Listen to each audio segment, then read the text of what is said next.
Merhaba arkadaşlar, Kolor Karnaval YouTube kanalıma hepiniz hoş geldiniz. Bir önceki videomda tanıtımını yaptığım Cici tatlı kızımızın saç ve topuzunu bu videomuzda hep birlikte öreceğiz. Nasıl örüldüğünü öğreneceğiz. 3 parça öreceğiz. Bu üstte gördüğünüz kafasını oturtup diktiğimiz büyük bir parçayı öreceğiz önce. Daha sonra da yanlara 2 adet topuz öreceğiz. İçini elyafla dolduracağız ve kapatacağız.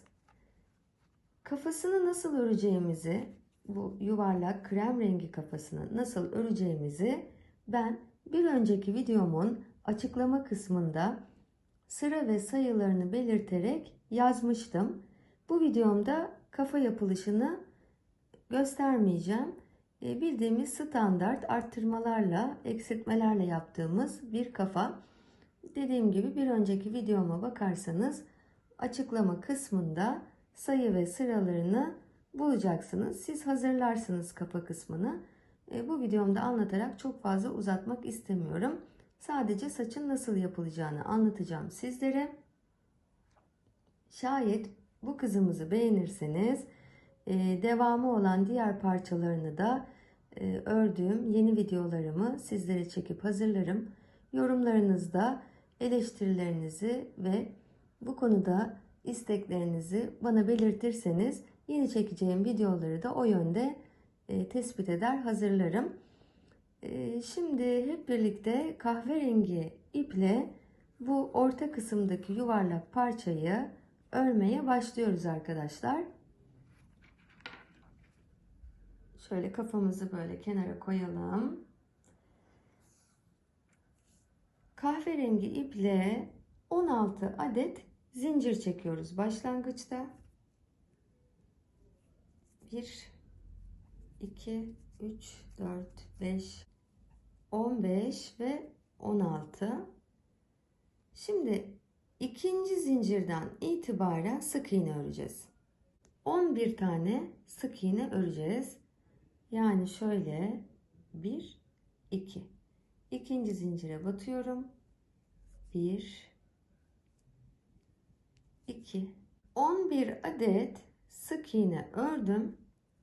Bir tane zincir kaydırma öreceğim. Buraya batıyorum. Bir tane zincir kaydırma. Bir tane zincir çekeceğim. Geri döneceğim. Bu zincir kaydırmanın içine de batacağız. 1 sayacağız. 1 2 ve 12. Bir zincir çekiyorum. Geriye dönüyorum. Üçüncü sıramızda 12 adet sık iğne örüyorum. 1 2 ve 12. Şimdi bu alt kısımda zincir sayılarımız kalmıştı. İlk zincirin içine batıp bir adet zincir kaydırma yapıyorum. Tekrar göstereyim. Bu alt kısımda zincirlerimiz kalmıştı. Birinci boştaki zincirin içine batıp bir tane zincir kaydırma örüyoruz. Geliyoruz dördüncü sıramıza. Geri dönüyorum. Bu zincir kaydırmanın içine de batarak sık iğne yapacağım. Sayacağız. Toplam 13 adet sık iğne sıra sonuna kadar örüyoruz. 12 ve 13. sık iğneyi de ördüm. Şeklimizin böyle olması gerekiyor. Şimdi geliyoruz 5. sıramıza. Bir zincir çekeceğim ve geri dönüyorum. 13 adet sık iğne örüyoruz. 1 2 12 ve 13. Bu alt sıradaki boştaki zincirin içine batacağım ve bir zincir kaydırma yapıyorum. Şeklimizin böyle olması gerekiyor. Geliyoruz 6. sıramıza. Geri dönüyoruz arkadaşlar. Burada toplam 14 tane sık iğne öreceğiz. Zincir kaydırmanın içine de batacağız. 1 2 13 ve 14. Bir zincir çekiyorum ve geri dönüyorum. Geliyoruz 7. sıramıza. Bu sırada toplam 14 tane sık iğne öreceğiz. 1 2 13 ve 14. Altta bir tane zincirimiz kaldı. Onun içine batıyoruz ve bir tane zincir kaydırma yapıyoruz. Gördüğünüz gibi bu şekilde olması gerekiyor örgümüz. Geliyoruz 8. sıramıza. Geri dönüyoruz arkadaşlar. Burada toplam 15 tane sık iğne öreceğiz. 1 2 14 ve 15. Bu sıramızı da böylece bitirmiş olduk. Şeklimizi göstereyim. Böyle olması gerekiyor arkadaşlar. Şimdi bir tane zincir çekiyoruz. Tekrar geri dönüyoruz. 11 tane sık iğne öreceğiz. 1 2 10 ve 11. Yani şu an biz bu ilk başlangıç satırını burada tekrarlamış oluyoruz. Yani aslında şuraya kadar olan, bu 8. sıraya kadar olan toplam 8 sıralık bölüm bir parça ve 11 tane sık iğne ile başlayarak biz aslında bu 8 sıranın başlangıcını başlamış oluyoruz. Yani bu gördüğünüz 8 sırayı tekrar burada sıralayacağız, bitireceğiz. Tekrar bir 8 sıra daha yapacağız, devam edeceğiz. Yani bu şekilde devam ederek bu yuvarlağı tamamlayacağız. Ben bundan sonraki sırayı da göstereceğim. Daha sonraki sıraları siz kendiniz aynı bu metotla tekrarlayarak devam edersiniz. Şimdi ne yaptık arkadaşlar? 11 tane sık iğne ördük. Şimdi burada bir tane zincir kaydırma yapacağım. Burada zincir kaydırma. Tekrar geri döneceğim. 12 tane sık iğne öreceğim. Zincir kaydırmanın içine de batıyorum. 1 2 sıra sonuna kadar 12 tane toplam sık iğne örüyoruz. 11 ve 12. Bir tane zincir çekiyorum. Tekrar geri dönüyorum. Şimdi 12 tane sık iğne örüyoruz. 1 2 11 12. Bu alt sıradaki bu açıktaki boştaki zincirin içine batıp bir tane zincir kaydırma örüyoruz ve tekrar geri dönüyoruz. Şimdi 13 tane sık iğne yapacağız. Nereden? Bu zincir kaydırmanın içine de batacağız. 1 2 13. Bir zincir çekip geri dönüyorum. 13 tane sık iğne öreceğim. 1 2 12 ve 13. Bu alt sıradaki boştaki zincirin içine batıyorum ve bir zincir kaydırma yapıyorum. Bakın saçımız şekillenmeye başladı. Tekrar geri dönüyorum arkadaşlar. 14 tane sık iğne öreceğim. Çünkü bu zincir kaydırmanın içine de batacağım. İlk sık iğneme 1, 2, 13 ve 14. Bir zincir çekip geri dönüyorum. Şimdi toplam 14 tane sık iğne öreceğiz. 1, 2, 13 ve 14. Şimdi alttaki şu boştaki zincirin içine batıyorum.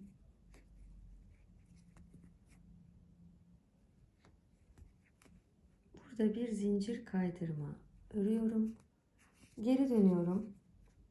Toplam 15 tane sık iğne öreceğim. 1,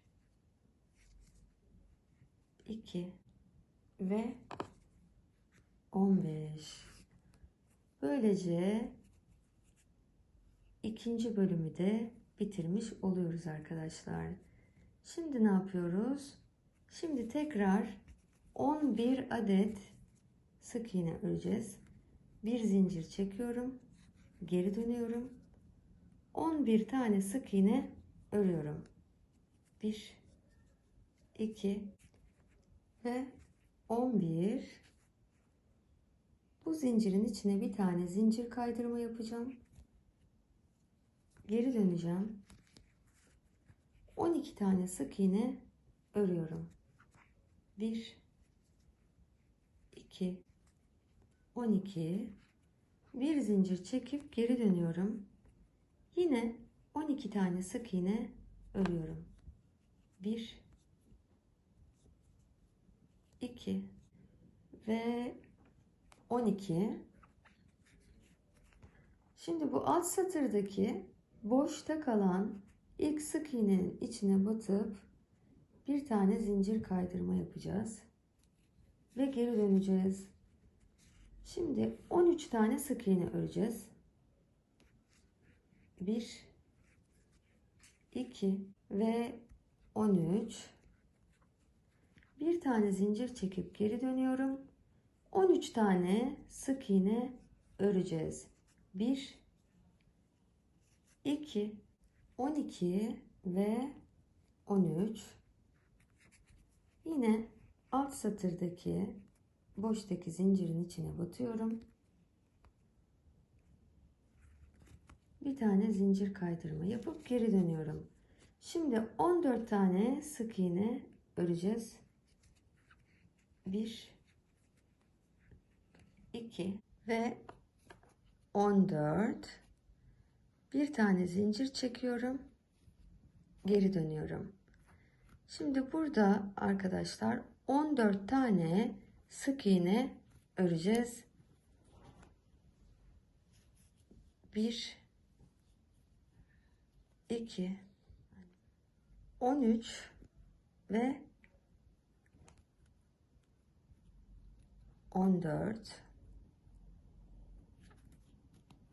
Bu alttaki sık iğnenin içine, boştaki sık iğnenin içine batacağız ve bir zincir kaydırma örüyoruz. Geri dönüyorum. 15 tane sık iğne öreceğiz. Zincir kaydırmanın içine de batıyorum. 1, 2, 14 ve 15. Bir zincir çekip geri dönüyorum. Şimdi yine 8 sıranın başlangıcı olan sıraya geldik. Ne yapıyorduk? 11 tane sık iğne örüyoruz. 1, 2, 3, 10 ve 11. Bir tane zincir kaydırma öreceğim. Geri döneceğim. 12 tane sık iğne örüyoruz. 1 2 11 12 bir zincir çekiyorum, geri dönüyorum. 12 tane sık iğne öreceğiz. 1 2 3 11 ve 12 örüyorum. Alttaki boştaki sık iğnenin içine, alt sıradaki sık iğnenin içine bir zincir kaydırma, geri dönüyorum. Şimdi 13 tane sık iğne örüyoruz. 1 2 ve 13 bir zincir çekip geri dönüyorum. 13 tane sık iğne öreceğiz. 1 2 3 12 ve 13 alt sıradaki boştaki sık iğnenin içine batıyorum ve bir zincir kaydırma öreceğim. Geri dönüyorum. 14 tane sık iğne öreceğiz. 1 2 ve 14 bir tane zincir çekiyorum, geri dönüyorum. 14 tane sık iğne öreceğim. 1 2 13 ve 14 alt sıradaki sık iğnenin içine batacağım. Bir zincir kaydırma, geri dönüyorum. 15 tane sık iğne öreceğiz. 1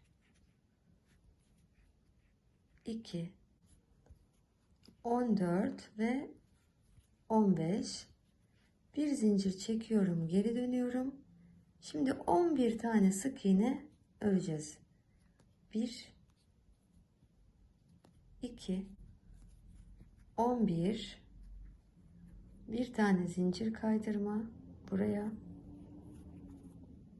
geri döneceğim. 12 tane sık iğne öreceğiz arkadaşlar. 1 2 11 ve 12 bir zincir çekiyorum, geri dönüyorum.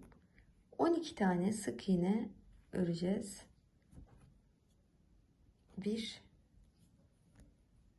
2 11 ve 12 alt satırdaki sık iğnenin içine bir zincir kaydırma, geri döneceğiz. 13 tane sık iğne örüyoruz. 1 2 ve 13 bir zincir çekip geri dönüyorum. 13 tane sık iğne örüyoruz. 1 2 3 13 alt satırdaki boş sık iğnenin içine bir zincir kaydırma, geri dönüyorum. 14 tane sık iğne öreceğiz. 1 2 ve 14 bir zincir çekip geri dönüyorum. 14 tane sık iğne öreceğim. 1 2 13 ve 14 bir alt satırdaki sık iğnenin, boştaki sık iğnenin içine batıyorum ve zincir kaydırma örüyorum. Geri döneceğim. 15 tane sık iğne öreceğiz. 1 2 14 ve 15 bir zincir çekip geri dönüyorum. Şimdi tekrar yeni baştan 8 sıramıza başlayacağız. 11 tane sık iğne öreceğim. 1 2 bir tane zincir kaydırma örüyorum. Geri dönüyorum. Şimdi 12 tane sık iğne örüyorum. 1 2 12 bir zincir çekiyorum, geri dönüyorum. 12 tane sık iğne öreceğiz. 1 2 11 ve 12. Bir alt satırdaki boş sık iğnenin içine bir zincir kaydırma, geri dönüyorum. 13 tane sık iğne öreceğim. 1 2 12 ve 13. Bir zincir çekip geri dönüyorum. 13 tane sık iğne öreceğim. 1 2 12 ve 13. Alt satırdaki boş zincirin içine bir zincir kaydırma, geri dönüyorum. 14 tane sık iğne örüyoruz. 1 2 13 14. Bir zincir çekip geri dönüyorum. 14 tane sık iğne öreceğiz. 1 2 13 ve 14.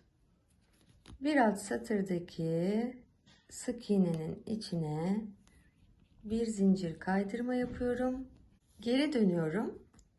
15 tane sık iğne öreceğim. 2 15.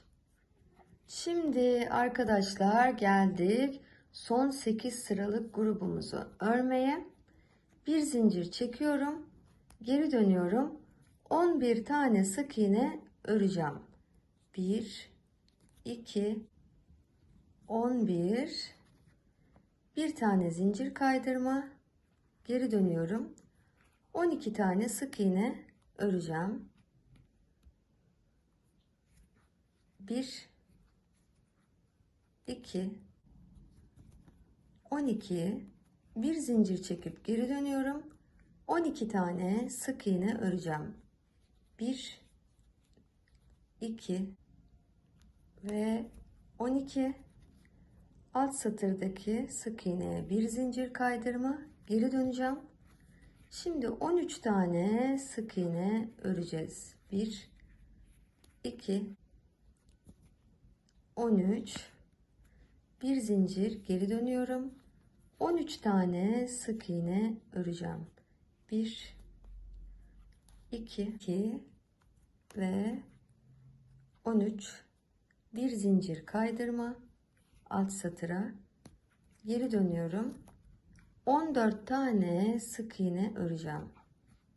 1 2 ve 14. Bir zincir çekip geri dönüyorum. 14 tane sık iğne öreceğim. 1 2 13 ve 14. Bir tane zincir kaydırma yapıyorum. Alt sırada geri dönüyorum. 15 tane sık iğne öreceğim. 1 2 14 ve 15. Böylece son sıramızı da bitirmiş olduk. Gördüğünüz gibi saçımız üst kısmı, büyük olan parçasını böylece tamamlamış olduk arkadaşlar.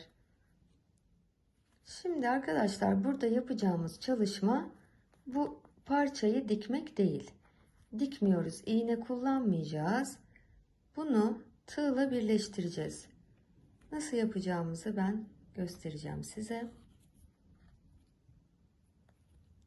Şimdi parçayı bu şekilde tutalım ve karşılıklı her bir sırayı bir zincir kaydırmayla birleştireceğiz. Şimdi bakın, buradan karşıdan ilk zincirin içinden alacağım ipimi ve bir zincir kaydırma yapacağım. Sonra buradan bir parça alıyorum.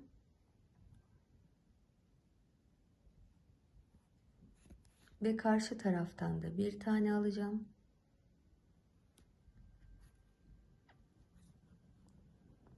Ve bir zincir kaydırmayla birleştireceğim. Bunu sıra sonuna kadar tekrarlayacağız. Karşılıklı zincirleri alıp zincir kaydırma yapıyoruz. Bir tane bu taraftan, bir tane karşıdan ve bir zincir kaydırma. Sıranın sonuna kadar bu şekilde karşılıklı zincir kaydırmayla birleştiriyoruz arkadaşlar. Evet, ben tamamladım zincir kaydırmalarımı. Toplamda saydığınız zaman burada 15 adet zincir kaydırma olması gerekiyor tepeye kadar. İpi burada uzun bırakacağız. Çünkü bu orta noktayı toplayacağız, kapatacağız. Ve ayrıca saçı kafasına belli noktalardan dikmemiz gerekecek. O nedenle ipimizi dikiş payı bırakarak uzun kesiyoruz. Evet, şimdi sıra geldi yan topuzlarını örmeye.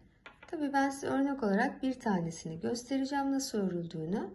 Siz aynı parçadan bir adet daha örüp hazırlarsınız. 16 tane zincir çekeceğiz. 1, 2, 3, 4, 5 ve 16.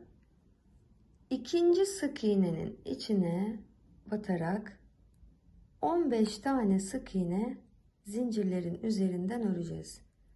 1, 2, 14 ve 15. sık iğnem. Şimdi bir tane zincir çekiyorum arkadaşlar. Geri dönüyorum. Burada arttırma yapacağız. Yani bu zincirin içine 2 tane sık iğne örüyoruz. 1, 2 tane örüyorum. Şimdi 12 tane sık iğne öreceğim. 1, 2, 12. Burada 2 tane sık iğne kalması gerekiyor. Bunları da azaltıyoruz, eksiltme yapıyoruz. Bir zincir çekip geri dönüyoruz. Şimdi burada bir tane azaltma ile başlıyoruz örgümüze. Bir azaltma. 12 tane sık iğne öreceğiz. 1, 2, bir tane en sonda arttırma yapacağım arkadaşlar. Yani burada toplamda 15 adet sık iğnemiz olması gerekiyor. Geliyoruz 4. sıramıza. Bir tane zincir çekiyorum, geri dönüyorum. Bir tane arttırıyorum burada. 1, 2, arttırdım. 12 tane sık iğne öreceğim. 1, 2 ve 12. Bir tane azaltıyorum. Bir zincir çekip geri dönüyorum. Şimdi geliyoruz 5. sıramıza. Buraya kadar göstermiş olduğum çalışmayı devam edeceğiz.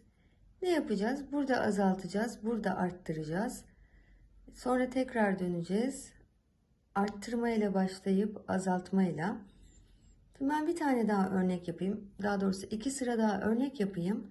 Sonrasında toplamda 30 sıra olacak şekilde bu parçayı uzun bir parça olarak öreceğiz. Şimdi burada azaltıyorum. 12 tane sık iğne öreceğim. 1 2 12. Bir tane sondaki sık iğnenin içine arttırma örüyorum. Aynı yere 2 tane sık iğne. Sıralarda hep 15 tane sık iğnemizin olması gerekiyor. Yine bir zincir çekip geri dönüyorum. Burada arttıracağım.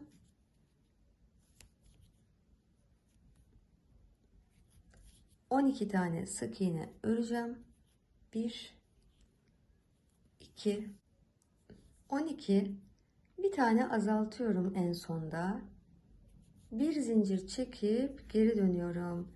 Yani şeklimizin şu tarafa giden kısmında azaltma yapıyoruz. Bu tarafa gidecek olan kısmında da en sonda arttırma yapıyoruz.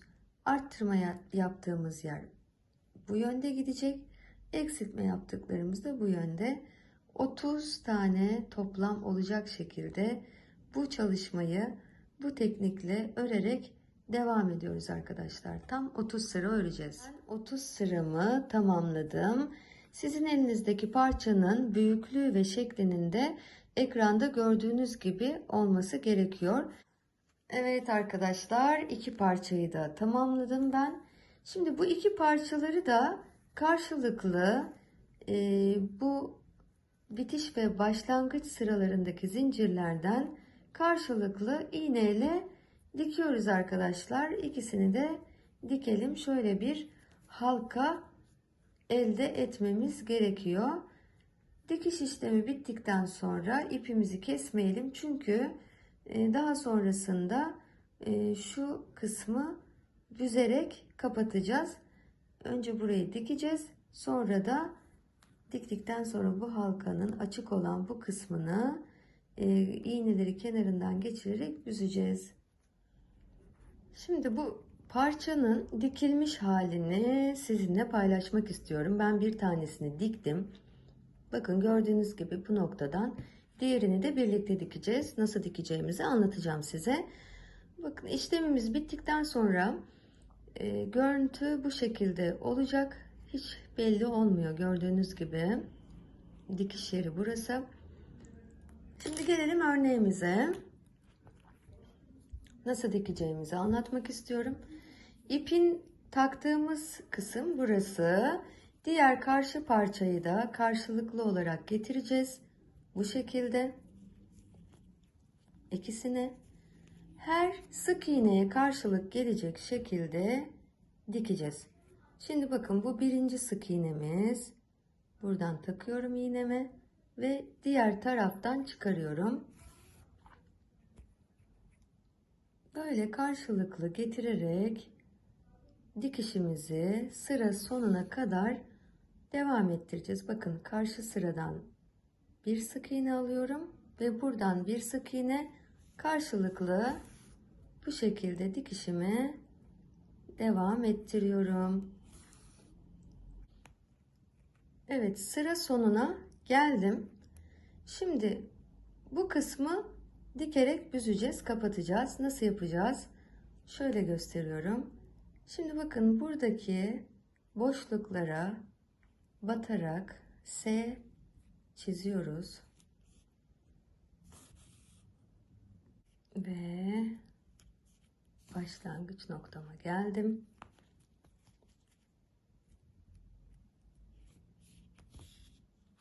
Şimdi burayı sıkacağım. Sıkı bir şekilde kapatacağım. Bakın böyle sıkıyoruz. İyice kapatıyoruz. Çünkü içine elyafla dolduracağımız için buradan elyaflar görünmesin.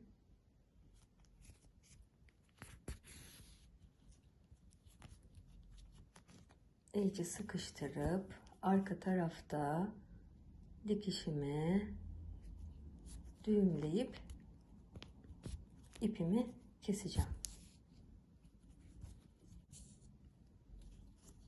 Bakın böyle kapattık. Şimdi ipimizi burada düğümleyerek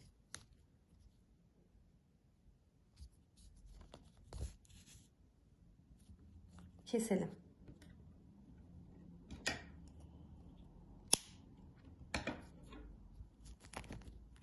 Evet, birinci topuzumuzu böylece bitirmiş olduk. Diğer topuz için de aynı işlemi uygularsınız. Bu kısmı dikip ipi kesmeden yine burayı toplayıp kapatıyoruz arkadaşlar.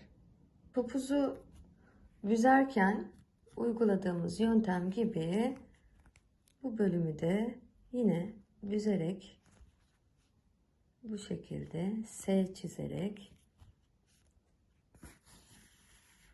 kapatacağız.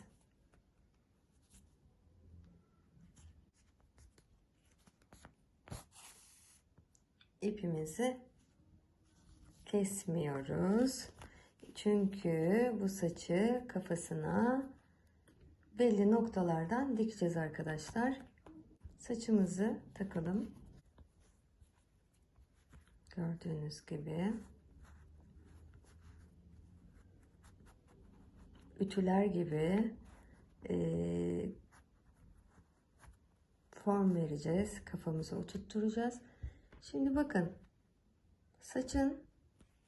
Saçla göz arasında gözün üstünden saydığımızda 1, 2, 3 tane gözlerin üstünde 3 tane 1, 2, 3 sıra boşluk olması gerekiyor. Saçımızı ona göre ayarlayacağız. Bakın benimkisi şu an çok yukarıda. Nasıl ayarlayacağız? 1, 2, 3. Üçüncü sık iğne yani burada olması gerekiyor saçımızın. Ona göre düzelteceğiz saçımızı. Göz üstlerinde 3. sıraya denk gelmesi gerekiyor. İki tarafı da orantılarsınız. İsterseniz bir iğne ile 1, 2, 3. sırayı şöyle belirlerseniz sizin açınızdan da daha rahat olacaktır. Evet, saçımızı düzgün bir şekilde kafaya oturttuktan sonra da iğne ile belli noktalardan tutturacağız. Mesela şu yan noktadan tutturabiliriz.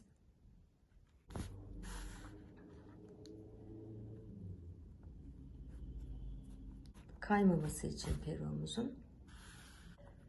Evet, arka noktadan da birleştirerek artık gördüğünüz gibi üst saç kısmını kafamıza oturttuk. Şimdi sıra geldi topuzlarımızın içine elyafla doldurmaya. Doldurduktan sonra iğnemize kahverengi ipimizi takıyoruz. Çünkü bu kısmı da büzerek kapatacağız. Yine aynı metotla büzerek bu kısmı kapatıyoruz arkadaşlar. Şöyle yine minik S'ler çizerek iğnemizi geçireceğiz. İçini elyafla dolduracağız ve sonra bu kısmı kapatacağız. Evet. Bu ağzını çok fazla kapamadan, yani birazcık açıklık kalsın. Çünkü biraz daha elyaf doldurmamız mümkün olacak o şekilde. Çünkü buradan tutturmak istiyorum. Daha sonrasında topuzlarımızı şu yan kısımlara dikeceğiz. Evet arkadaşlar, iki topuzu da hazırladım. Şimdi sıra geldi topuzları kafamızın iki yanına dikmeye. Nereden dikeceğiz? Şöyle göstereyim örneğimizden. Şimdi bakın, yandan baktığımızda şöyle bir görüntü oluşturması gerekiyor. Yandan baktığımızda böyle görünmeli. Biraz arkaya doğru, alta doğru dikiyoruz arkadaşlar. Nereden dikeceğiz? Tam uç noktalardan değil, biraz daha ipimizi iç kısımdan çıkaralım. Şu noktadan daire çizerek, yani buradan daire çizerek topuzu dikelim.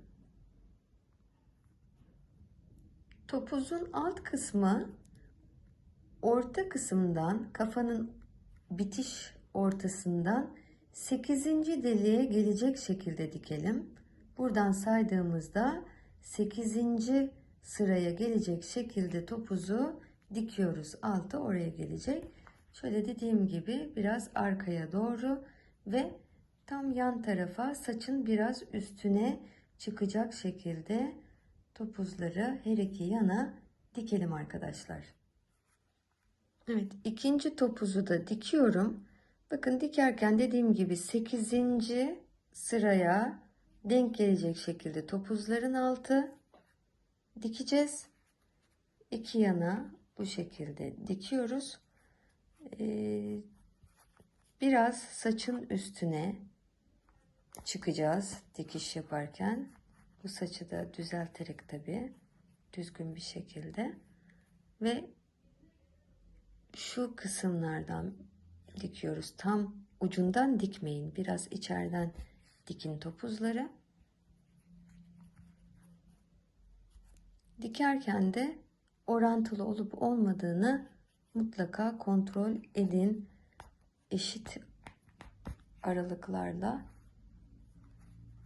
aynı simetride dikmeye çalışın arkadaşlar. Böyle arada bakıp kontrol edersiniz siz de. Evet, kızımızın saçını ve topuzunu diktik arkadaşlar. Şimdi sıra geldi yüzünün işlemelerini yapmaya.